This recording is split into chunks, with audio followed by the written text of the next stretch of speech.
উদয়পুর জেলা কংগ্রেস কমিটির উদ্যোগে বাবা সাহেব আম্বেদকরের সম্মান যাত্রা করা হয় মঙ্গলবার দুপুরে।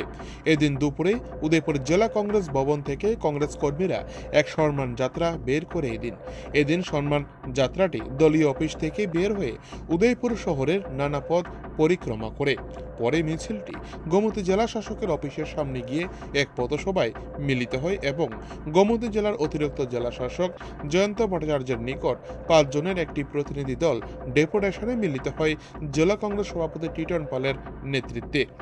এদিন ডেপুটেশন শেষে জেলা কংগ্রেসের সভাপতি টিটন পাল বলেন, দেশের সংসদে দাঁড়িয়ে স্বরাষ্ট্রমন্ত্রী অমিত শাহ সংবিধান প্রণেতা ডক্টর বি.আর. আম্বেদকরকে নিয়ে যে মন্তব্য করেছে তার জন্য গোটা দেশের কাছে ক্ষমা প্রার্থী চাইতে হবে এবং অবিলম্বে যেন পদত্যাগ করা হয় সেই বিষয়ে জেলা শাসকের মধ্য দিয়ে দেশের রাষ্ট্রপতির কাছে ডেপুটেশন পত্র পাঠানো হচ্ছে। এই দিনের ডেপুটেশনে জেলা সভাপতি ছাড়াও ছিলেন ত্রিপুরা প্রদেশ কংগ্রেসের সাধারণ সম্পাদক মিলন কর সহ ব্লক কংগ্রেসের সভাপতি রঞ্জিত দেবনাথ ও অন্যান্য নেতৃত্বরা। এই দিনের মিছিলটি ব্যাপক সাড়া ফেলেছে উদয়পুর শহরে। উদয়পুর থেকে নিজস্ব প্রতিনিধি রিপোর্ট, টিভি 100 বাংলা।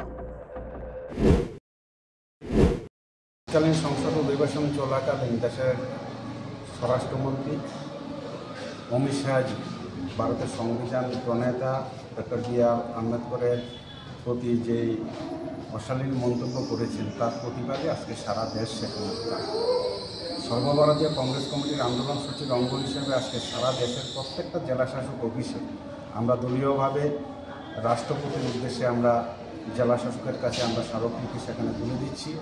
সেই স্মারকলিপিতে যে আমাদের মূল যেটা দাবি, ভারতের সংবিধান রচয়িতা ডক্টর বি.আর. আম্বেদকর সাহেবের প্রতি যে কুরুচিকর মন্তব্য উনি করেছেন দেশের স্বরাষ্ট্রমন্ত্রী হয়ে, তাকে অবিলম্বে সেখানে পদত্যাগ করতে হবে। যতক্ষণ পর্যন্ত উনি পদত্যাগ না করে ততক্ষণ পর্যন্ত আমাদের জাতীয় কংগ্রেস আমরা যে আন্দোলন দ্বারা সেখানে চলছে সেই দ্বারা সেখানে অব্যাহত থাকবে। এবং আমরা বলতে চাই যে ভারতীয় জনতা পার্টি যদি মনে করে যে ভারতের সংবিধান তারা পাল্টে দেবে এবং ভারতের দলিত সম্প্রদায়ের প্রতি অবিচার করবে, সেটা জাতীয় কংগ্রেস কখনো সেখানে মানতে পারে না। আমরা বরাবরই এই দেশের অখণ্ডতা, দেশের ঐক্য, দেশের সংহতি এবং সমস্ত সম্প্রদায়ের মানুষের প্রতি সেখানে কংগ্রেসের দায়বদ্ধতা রয়েছে। কাজেই ভারতীয় জনতা পার্টির এই ঘৃণ্য রাজনীতির বিরুদ্ধে আমরা সেখানে তীব্র ধিক্কার জানাই। আজকে সেই কারণে আমরা এসেছি উদয়পুর জেলা কংগ্রেসের আহ্বানে জেলা শাসকের কাছে আমরা ডেপুটেশন সংগঠিত করতে। জেলা শাসক নেই, সহকারী জেলা শাসক আমাদের ডেপুটেশন নিয়েছেন। আমার সাথে আছেন প্রদেশ কংগ্রেসের সাধারণ সম্পাদক মিলন কর।